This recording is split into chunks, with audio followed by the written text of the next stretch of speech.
Information principale du lundi 30 mars, l'Iran refuse de négocier quoi que ce soit avec les États-Unis. Ça vient d'être annoncé par un ministre iranien qui vient expliquer qu'il n'y aura aucune négociation avec les États-Unis. Pourtant, Donald Trump est venu nous expliquer hier que l'Iran était maintenant prête à négocier. Encore un mensonge. Encore un mensonge de Donald Trump qui est en train de se perdre au milieu de tout le baratin qu'il raconte depuis maintenant un mois. Là, c'est encore un énorme aveu de faiblesse. Il faut savoir que la raffinerie de Haïfa en Israël vient d'être bombardée pour la deuxième fois et que ça se passe très très mal pour les Israéliens en ce moment avec leur dôme de gruyère qui s'est transformé en sorte de fromage géant dans lequel les missiles passent dans tous les trous. Il faut savoir que si l'Iran était dans la situation catastrophique dans laquelle Donald Trump veut mettre l'Iran maintenant depuis plusieurs semaines en nous expliquant qu'ils sont au bord du gouffre, qu'il a détruit tout le régime, qu'ils sont à court de missiles, etc. Expliquez-moi pourquoi l'Iran aujourd'hui ne veut toujours pas négocier.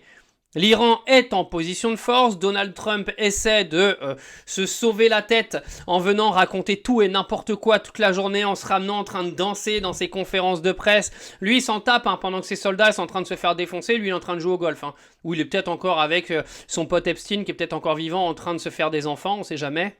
Oups, je me perds, pardon. Donc l'Iran ne veut pas négocier, ça c'est un point clé encore majeur. Ils ont dit qu'ils continueraient à bombarder tout ce qui est pétrolier, portuaire, électrique, le temps que les États-Unis ne paieront pas le prix qu'ils doivent payer. Il faut savoir les amis qu'à partir du moment où l'Iran n'est pas en situation de faiblesse, ils vont vouloir se venger comme jamais de tous les dégâts qui ont été commis sur leur territoire. Parce que c'est trop facile, vous avez un Américain qui se pointe avec son porte-avions, qui détruit tout ce qu'il a à détruire en Iran, et il pense qu'il va se barrer, et que l'Iran, ils vont lui dire amen. Mais vous rigolez ou quoi? Si l'Iran aujourd'hui est en position de force, Donald Trump va vivre un cauchemar, les gars. Parce que l'Iran ne veut pas que Donald Trump s'en aille. L'Iran, ils veulent une revanche, ils veulent une vengeance. Ils veulent la réparation de tout ce qui a été détruit sur leur territoire. Donc je peux vous dire que Donald Trump a plutôt intérêt à récupérer l'avantage dans cette guerre et à pousser l'Iran en négociation, parce que je peux vous dire que sinon ça va très mal aller pour lui, parce que l'Iran ils vont pas juste le laisser partir comme ça et dire ok la guerre elle est finie. C'est absolument pas la mentalité de ce genre de pays et de ce genre de régime, surtout s'ils se sentent en confiance et en position de force. Donc j'espère que vous vous rendez compte quand même que aujourd'hui ça ne dépend absolument pas des Américains, ça dépend des Iraniens. Parce qu'ils ne vont pas laisser Trump s'en sortir comme ça.